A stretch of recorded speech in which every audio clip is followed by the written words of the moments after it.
Assalamualaikum warahmatullahi wabarakatuh. Alhamdulillah, wassalatu wassalamu ala rasulillah wa ala alihi wa sahbihi wa man walah, amma ba'd. Pendengar yang budiman, di mana saja Anda berada, berjumpa lagi dalam rubrik Adab Islami, rubrik yang akan membahas putar adab-adab Islami sesuai tuntunan Al-Quran dan Sunnah Nabi Sallallahu Alaihi Wasallam. Kali ini kita akan membahas tentang seputar adab ziarah kubur bagi wanita.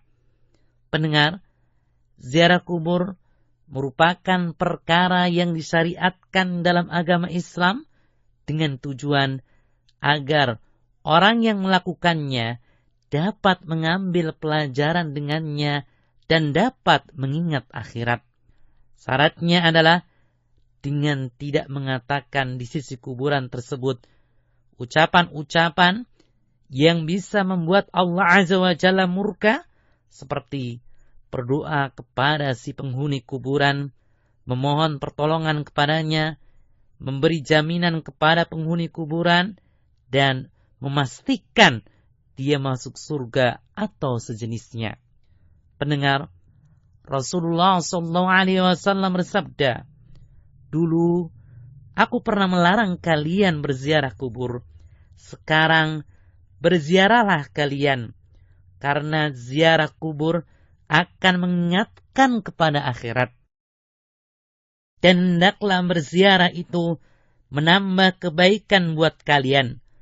Maka barang siapa yang ingin berziarah, silakan berziarah, dan janganlah kalian mengatakan perkataan yang batil, yakni hujron." Hadis riwayat Muslim, Abu Dawud, dan yang lainnya. Imam Nawawi rahimahullah berkata, hujron artinya ucapan yang batil. Larangan pertama untuk ziarah kubur karena masih barunya mereka meninggalkan kejahiliahan, dan mungkin karena mereka suka mengatakan ucapan jahiliyah. Maka ketika telah kokoh dasar-dasar Islam, kuat hukum-hukumnya, dan menyebar tanda-tandanya, dibolehkan berziarah bagi mereka.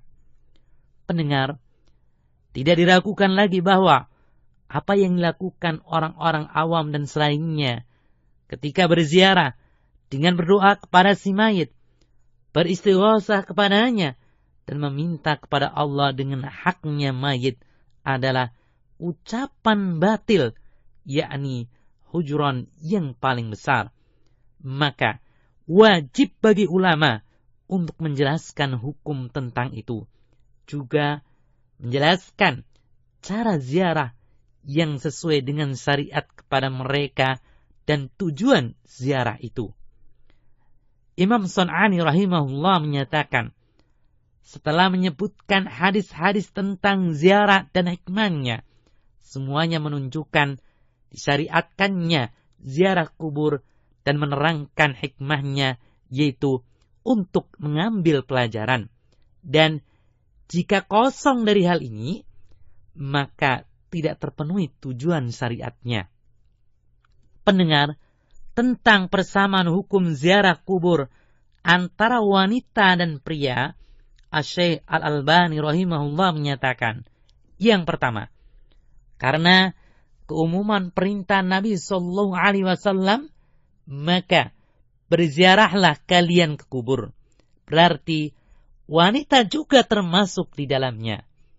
Penjelasannya, Nabi Sallallahu Alaihi Wasallam tatkala melarang ziarah kubur pada awalnya, tidak diragukan lagi bahwa larangan itu juga mencakup pria dan wanita sekaligus.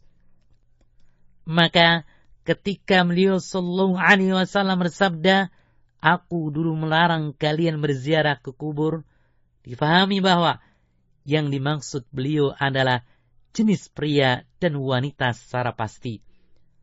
Dan beliau memberikan kabar kepada mereka tentang awal kejadian dengan melarang pria dan wanita.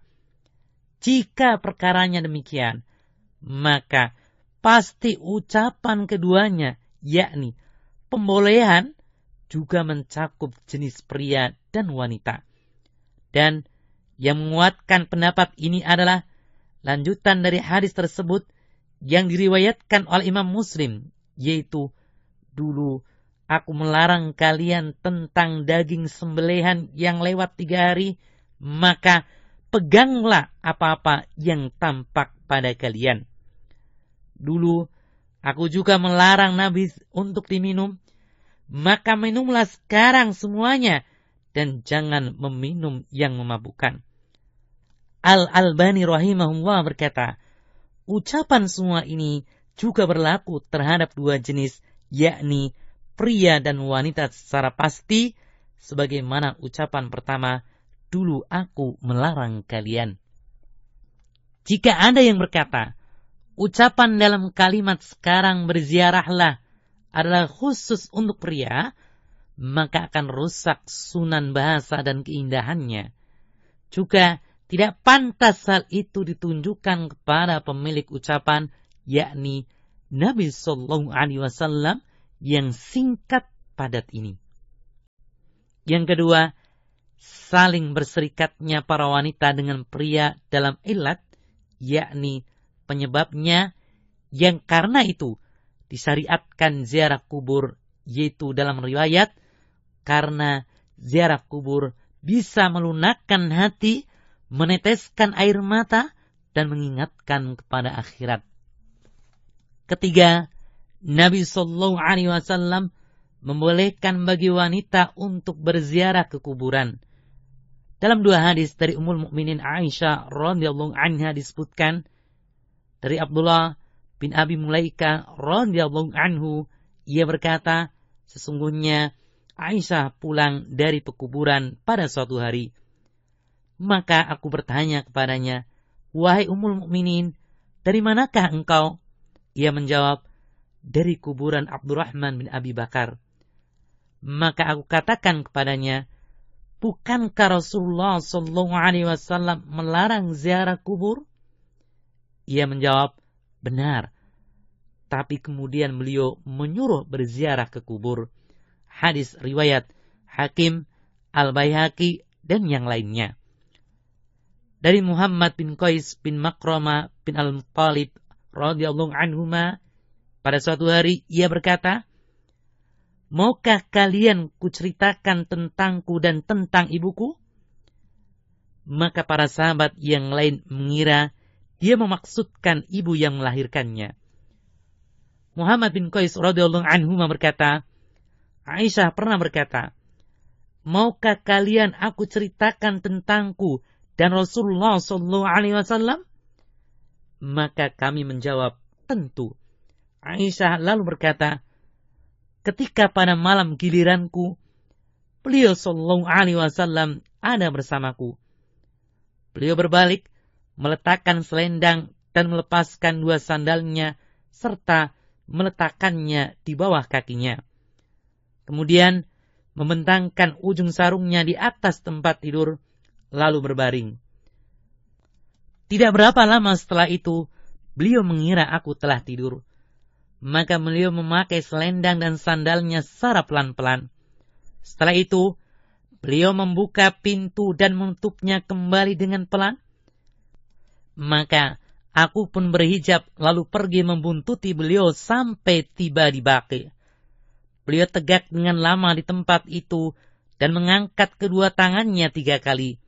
Kemudian beliau berpaling, yakni berbalik untuk kembali ke rumah. Aku pun berpaling. Beliau berjalan cepat, aku juga berjalan cepat. Beliau berlari, aku juga berlari. Hingga beliau akan sampai ke rumah, aku juga demikian. Maka aku pun mendahului beliau, lalu masuk ke rumah dan berbaring. Kemudian beliau masuk dan berkata, ada apa denganmu wahai Aisyah? Seakan-akan isi perutmu terangkat karena berlari cepat. Aku menjawab, tidak ada apa-apa wahai Rasulullah.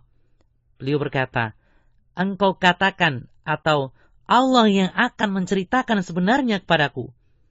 Aku berkata, wahai Rasulullah, demi ayah dan ibuku, maka aku ceritakan kejadiannya.